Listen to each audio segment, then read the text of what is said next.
talk about the topic of outward appearances. You know, within the building trade, there's one thing I learned is that a lot of times when things are built, they look really well when they're done. You know, you never can tell exactly how things were put together, but from the outside and the finished product, it looks great.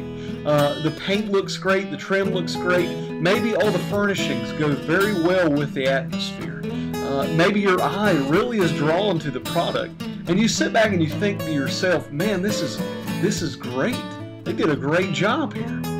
But what is left wondering is, how good is the job really?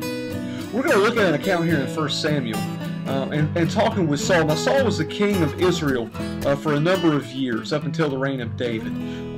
And God chose Saul to lead Israel. And he placed his anointing on Saul.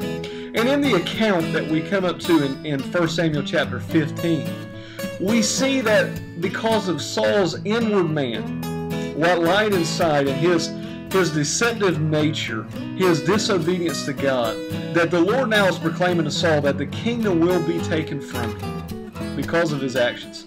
And so Samuel approaches Saul to tell him that because he's been disobedient, the Lord has torn the kingdom away from him. And there's one instance that happens, there's one statement that Samuel makes to Saul within chapter 15.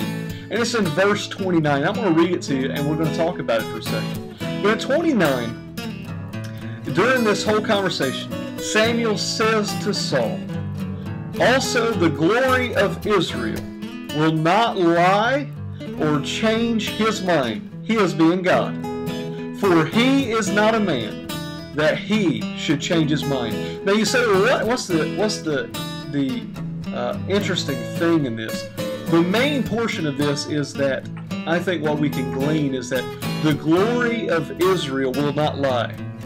How many times in our life, you know, does something really look good? You ever known people that they really look good from the outside? Everything seems to be perfect.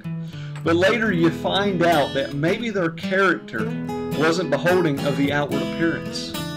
How many churches do you know there's so many people that flock to them and just love being there, but later on you find out that maybe, just maybe, it wasn't as good of an occasion as we had once thought. What Samuel is telling Saul here is that no matter how big you grow Israel, how much wealth you accumulate, how much property, territory, and all these things you accumulate, God has left, and he'll never return to you because you disobeyed. And so what Saul is left with is that I can never build the kingdom in such a way that it will lie and make folks realize that God's with me. The reality is that people will see through that and see what is really there, and it is not God. So, what do you say? How's that go to my life today? Well, I challenge you today to pull away the finish of your life. Pull away the finish, pull away the trim, peel back the paint, maybe knock down a few pieces of sheetrock.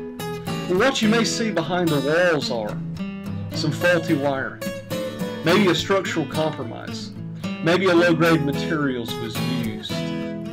What these things end up being are damaging to your life. So I challenge you today, pull back the exterior, look at the interior, release yourself to God, and let him help you do a total renovation. Till next time,